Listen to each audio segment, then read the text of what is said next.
सच्चिदानंद भगवान की। अधिकतर हम सच्चिदानंद भगवान की जय बोलते हैं। यद्यपि हम राम विरोधी नहीं हैं, कृष्ण विरोधी नहीं हैं, शिव विरोधी नहीं हैं, ठीक है, पर हम बोलते हैं सच्चिदानंद भगवान की। और तुमसे भी कहेंगे, सबको मानो, पर सच्चिदानंद को जरूर खोजो। गुरु को भी मानो, पर गुरु में भी कोई सच्चिदानंद है। ये नहीं है कि ये प्यार नहीं करो, भोजन नहीं करो, ठीक है, पर ये भी रही रहेगा। तो जो सदा रहता है वो सत, जो कभी सोता नहीं वो चित, और जो कभी समाप्त नहीं होता वो अनंत है। उसको खोजो। और यद पिंडे सएव ब्रह्मांडे, जो खोजे, आगे तुम बोलो, जो खोजे सो पाए। खोजोगे नहीं तो नहीं मिलेगा। पानी में मीन प्यासी है, भगवान तुम में, तुम भगवान में, फिर भी हम तरस रहे। खोजने से मिलेगा। जिन खोजा तिन पाया। जो खोजेंगे पाएंगे। खोजने की विधि शब्द गुरु से मिलेंगे। बताते हैं, हमारे यहाँ हरिद्वार में एक वाक्य लिखा है, और कुछ नहीं जानते तो यहां वो लिख रखा है, शब्द। शब्द में जो निष्णात है, शब्द को जो ठीक समझता है, वो भी उस सत्य तक पहुंच जाता है। ये जो प्रवचन है, इनकी सच्चाई समझो। गुरुवाणी, उनके शब्दों की गहराई। मैं दोनों की बात कहता हूं। मानना बुरा नहीं है, गलत अर्थ नहीं करना। हम भगवान को पूजने लगे, लेकिन उनको समझने की जरूरत नहीं समझी। सिख गुरु ग्रंथ साहब को मत्था टेकने लगे, वाणी की समझने की जरूरत नहीं समझते।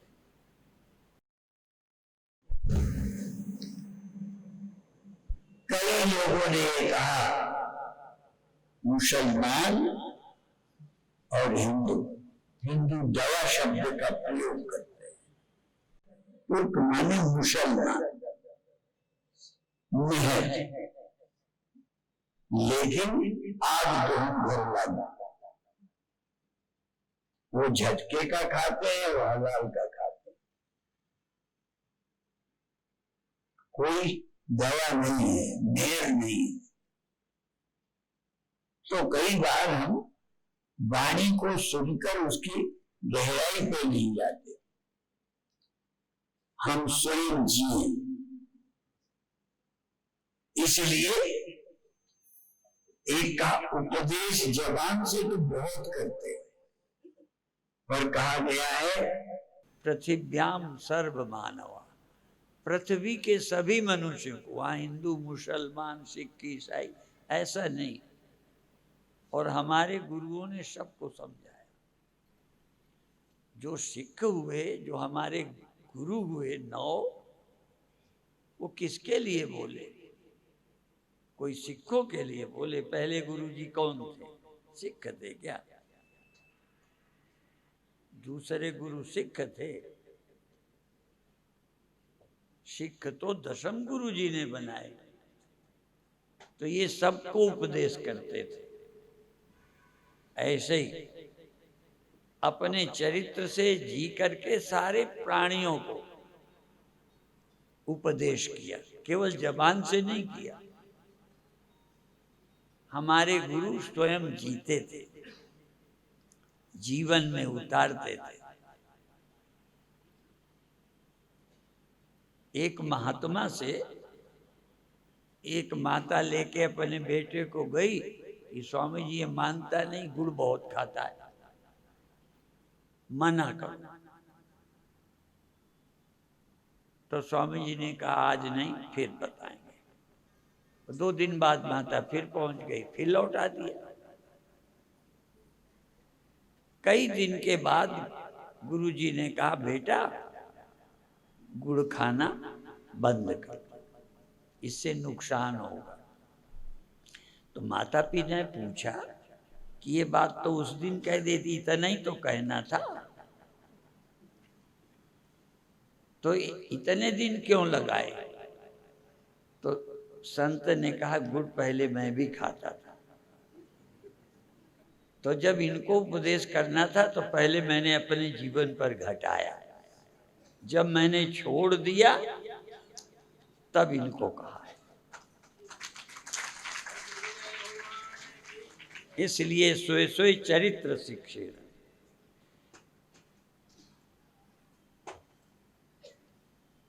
आप हमको लूटते देखोगे तो तुम त्यागी बनोगे।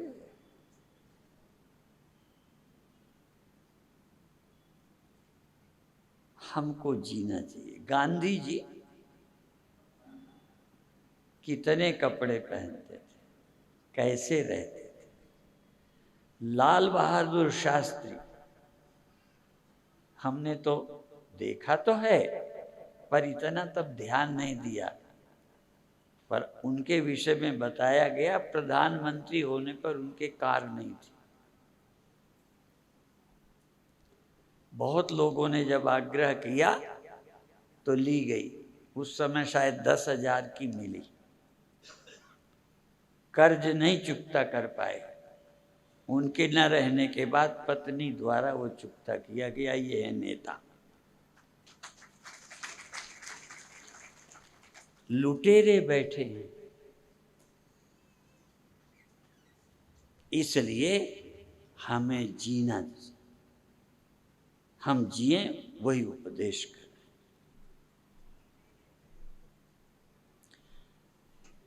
अब मेरा विषय इतना तो मैं कहूँगा राजनीति से तो नहीं, पर इस देश का तो हूँ और इस देश का भला भी चाहता हूँ। देश का भला चाहता हूँ, केवल पंजाब का नहीं, एक प्रांत का नहीं, मैं देश का भला चाहता हूँ। और मुझे लगता है लाल बहादुर शास्त्री बहुत अच्छे थे, अटल बिहारी बहुत अच्छे थे। उस समय कांग्रेस ने भी विदेश अटल जी को भेजा था, कोई अच्छाई थी तभी ना। फिर भी उन्हें शायद अवसर नहीं मिला। उसके बाद जो हमारे दिल को और देश हित में हमें दिखाई पड़ते हैं वो मोदी है। और एक दिशा पे काम नहीं कर रहे, अपने अपमान के चिन्ह भी हटा रहे। और ये तो कितने बार बोल चुका, और तुम पंजाबी हो।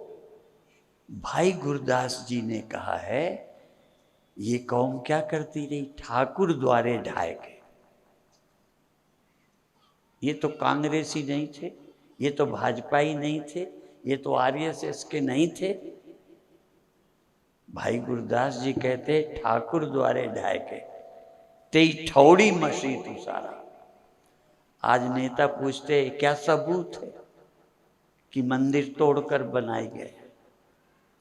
बहुत सबूत है, पर कई पार्टियों को सबूत दिखते नहीं है।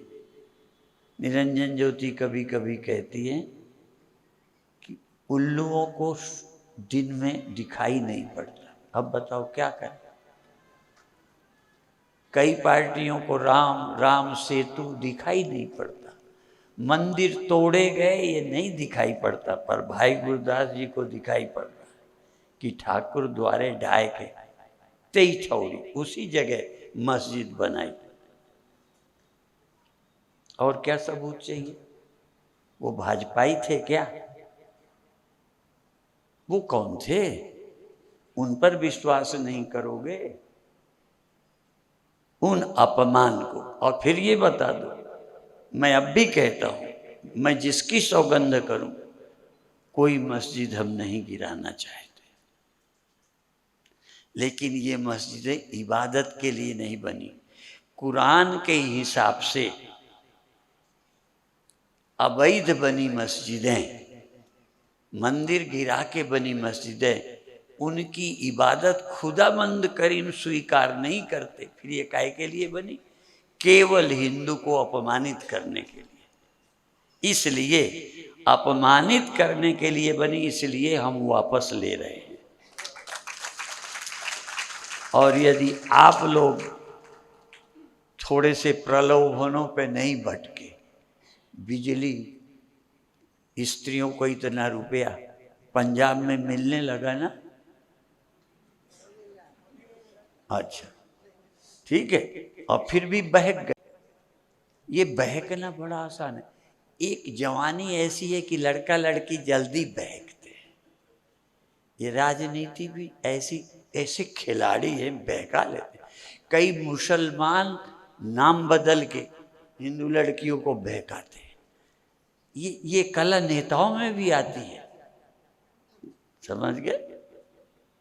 एक अच्छे देश के लिए काम कर रहे हो, फिर भी हमें दे दो, हम ये कर डालेंगे। वो हमें भी याद है, हमें नहीं मालूम मिलता है कि नहीं, पर सुना था कितने वर्ष से बड़ी स्त्रियों के खाते को हर महीने इतना जाएगा। मैंने किसी से पूछा तो कहते हैं अभी नहीं, लाइन पे लगती हैं लौट जाती हैं, लाइन पे लगती लौट जाती। अब कहो ना कि दो, नहीं डूब के मरो।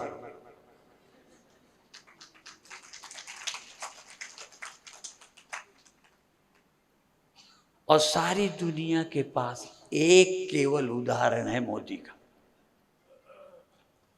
एक बार उन्होंने शायद कह दिया कि विदेशों में इतना काला धन है कि यदि सारा आ जाए तो इतने लाख हर एक के खाते में जा सकता है। ठीक है, इतना है, वो लोग उठा रहे हैं।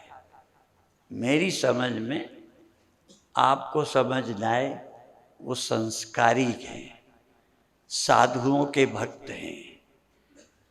और जब एक संत का शरीर छूटा तो मोदी जी वहां गए, उनको गुरु मानते, मिशन चिन्ह। अभिप्राय है संत भक्त हैं, देशभक्त हैं। तुम नाटक भी सही, जब वो संसद में गए तो प्रणाम किया। नाटक ही सही, गंगा स्नान किया। नाटक ही सही, 9 दिन का व्रत करते हैं। एक दिन का व्रत हम लोग प्रमाद कर जाते हैं, साधु हैं पर वो व्रत करते हैं, भारतीय संस्कृति का सम्मान करते हैं। और भी नहीं तुम्हें समझ आता तो एक बात और बता दूं, इनकी संघ की प्रार्थना में नदियों की वंदना, तीर्थों की वंदना, महान नेताओं की, अवतारों की वंदना है। और क्या चाहिए? तुम यदि ना बहके तो मंदिर ही नहीं, हमें सब कुछ मिलेगा जो भारत को चाहिए। सावधानी तुमको करनी पड़ेगी। और तो हम क्या करें, हमें बड़ी पीड़ा होती है। यहाँ जब पकड़ी जाती है हीरोइन इतने करोड़ की, यहाँ कौन भेजता है, क्यों आती है? कुछ लाभ के लिए लाते हैं, कुछ विदेश हमें बर्बाद करना चाहिए। उनकी राजनीति समझो। और हमारी नई पीढ़ी नशे का शिकार। एक हम लोगों की जानकारी में अमेरिका बहुत जाता था साधु, अब नहीं रहा। हम कभी तब नहीं गए थे, वो जाते थे, अंग्रेजी भी जानते थे, पुराने समय के बीए पढ़े थे, पर वहाँ नशा करने लगे और चरित्र भी, दोनों बिगड़ गए। पहले मना किया गया था, इसलिए नहीं कि हम विदेशों के विरोधी हैं। साधु को सागर पार करना मना किया था कि जाएंगे, उनकी कल्चर ऐसी है। हम भी, आपके बच्चे जाते हैं, हमें बड़ी खुशी है। बल्कि गांधी जी जब जा रहे थे, गांधी की माँ ने कहा था जाओ, पर मांस से और ऊन से बचना। वो हीरो नहीं है, पर उनसे कम भी तो नहीं है। वहां ये चरित्र ही नहीं। मैं 16 बार अमेरिका गया, अपने भारतीयों के घर में ठहरा।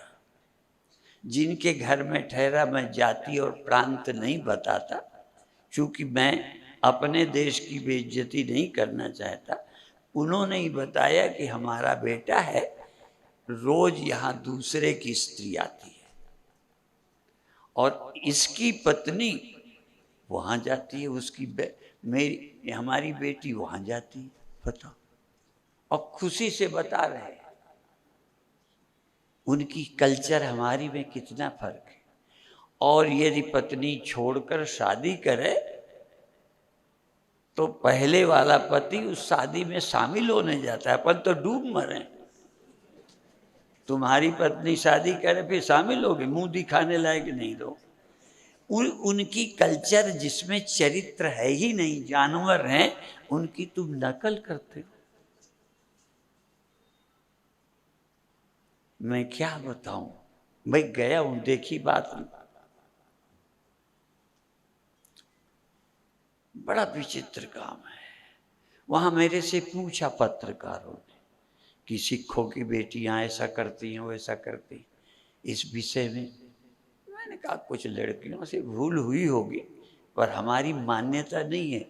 और यदि यहाँ हुआ भी है तो यहाँ पर भी उस कल्चर का प्रभाव है। क्योंकि एक उम्र में बहक जाने के चांस है। बचाने पर बहक सकते हैं लोग, पर छूट मिल जाए तो क्या है। तो मैं बता रहा था, हमारा साधु नशा करने लगा, चरित्र भी ठीक नहीं रहा, इसलिए मना किया था। क्योंकि यहाँ भी अभी हम लोग बचे हैं। फिर सुनो, हम लोग भी बचे हैं, यहाँ बुरा माना जाता है, इसलिए डर लगता है। वहाँ कोई बुरा मानता नहीं, काहे करना, चाहे जिसके साथ घूम। इसलिए मना किया कि वहाँ जाने पर बिगड़ने के चांस है। हमारे साथ एक बेलरी यहाँ रहती थी, कई लोग जानते होंगे, बहुत श्रद्धा रखती। तो कभी कभी रितंबरा ने हमें व्यंग्य से कहा, हंसी में, कि आपको विदेशी ज्यादा अच्छी लगती है। पर मैं उसकी बात बताऊं, उसको कोई साध्वी कहे तो खुश होती थी। एक बार विदाई में लिफाफे में बेलरी साध्वी लिख दिया, तो चैतन्य सिंधु को दिखाए, देखो देखो साध्वी। और फिर कहती मैं नेचुरल साधु, देखो मैंने शादी नहीं की, मेरा इस तरह संबंध किसी से नहीं, मैं नेचुरल साधु। और सच बात, एक बार हम कानपुर में गए, देखो, तो हम निकले तो पीछे पीछे ये लोग, तो भीड़ भी लग जाती। तो एक ने उसको बेलेरी को उंगली कर दी, उन्होंने यूं झटका मारा ऐसे, तो हकबका गया। तो कई विदेशी भी, मैं इसलिए बोलता हूं कि जहां छूट हो वहां इसमें कोई सच्चा निकले, बड़ी अच्छी बात है। और एक महाराष्ट्र की तरफ का उससे प्रभावित हो गया, रीझ गया, तो कभी फोन करे, कभी कुछ। तो एक बार वो हमसे शिकायत की, ये बहुत बदतमीज है, पीछे पड़ा रहता है। मना किया, हमसे बताया।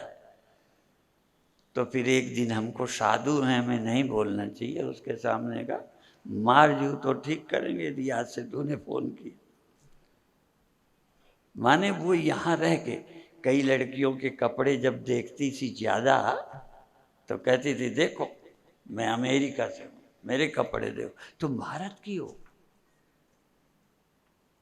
तो कई वहां भी है, और भगवान कृष्ण की चर्चा चल रही थी।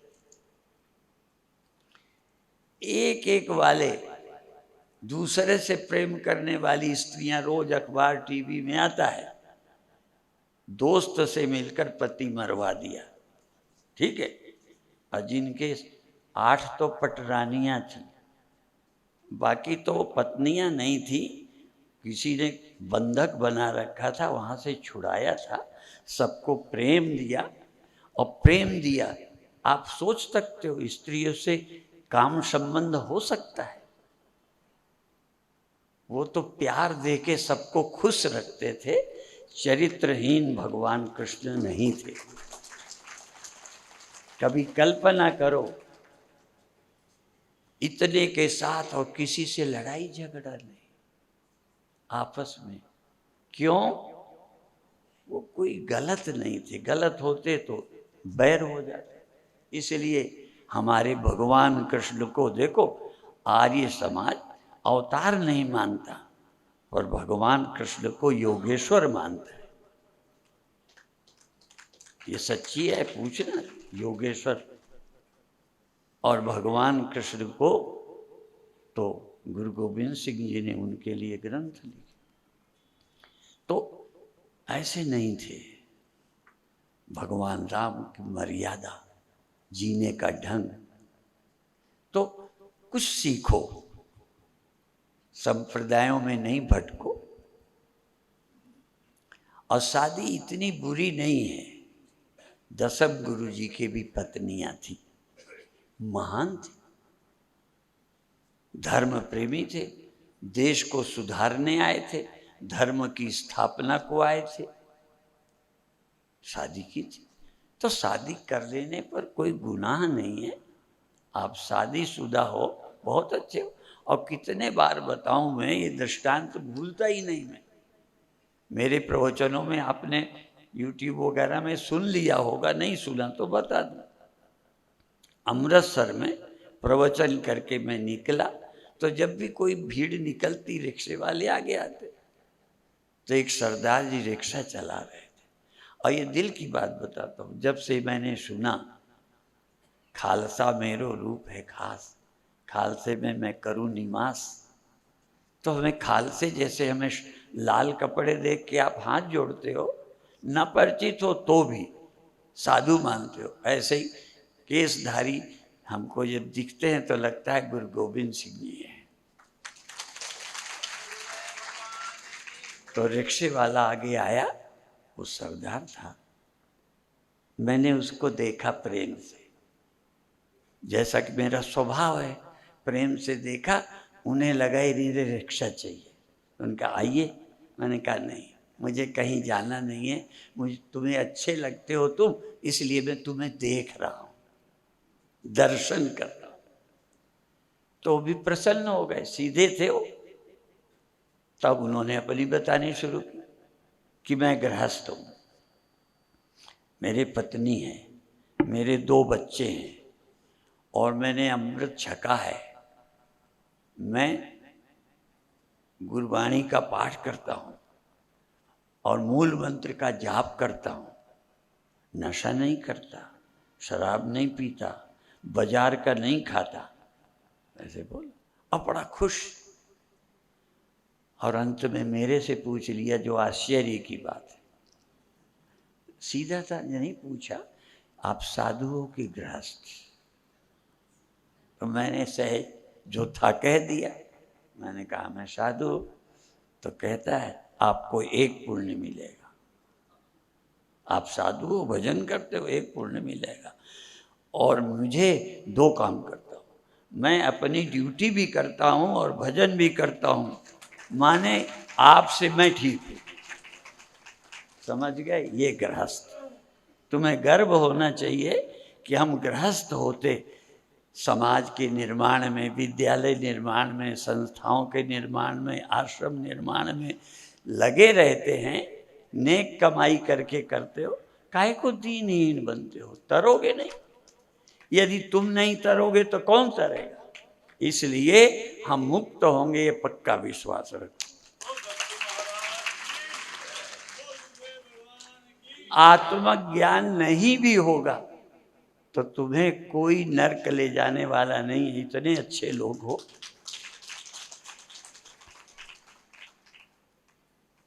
जब भी कोई काम आता है, हर साल आते हैं तो कहीं गौशाला का, इस बार कन्याओं का, किसी न किसी का देते ही रहते हो। इतने हृदय के अच्छे हो। छोटी मोटे भूलें होती हैं, हमें मालूम है, भूलें तो बड़े बड़ों से होती है, ठीक है। तो आप पक्का विश्वास रखो। मैं आखिरी बात थोड़े में कह दूं, क्योंकि ये मेरे प्रवचन का सार है। दोनों आवश्यक है। जब तक ये मैं नहीं हूं, ये मैं नहीं हूं नहीं सोचोगे, ये पद्धति है, इसको प्रक्रिया कहते हैं। किसी बात को समझने की पद्धति को प्रक्रिया कहते हैं। तो आत्मा के समझने की प्रक्रिया, जो दिखता है वो दृश्य है, मैं दृश्य नहीं, दृष्टा हूं। आंखें भी दिखती हैं, कम दिखने लगा, कम सुनाई देने लगा, तो इंद्रियों का भी पता मुझे चलता है, इंद्रियां भी मैं नहीं हूं। यही तो शंकराचार्य कहते हैं, मनोबुद्धि अहंकार चित्तानि नाहम्, ये मैं नहीं हूं। ये समझने का ढंग मैं बता रहा हूं। यदि कम दिखता है तो किसे पता चलेगा? आंखों को तो नहीं, आंखों को तो नहीं दिख रहा, पता तो मुझे चल। कम सुनाई देना लगा, पता मुझे, इसलिए इंद्रियां भी मैं नहीं हूं। और जब जगा तो देह इंद्रियों का पता चला। जब नींद आ गई, स्वप्न था, ये गया, तो मन का भी पता आज भजन में नहीं लगा, जप में नहीं लगा, मन में विकार आ गया। कौन? मन में आया विकार, पर पता किसको चला? तो तुम कौन हो? तो तुम मन के भी दृष्टा हो। आलस्य आया, सो गए, स्वप्न आया, पता किसे चला रात स्वप्न आया?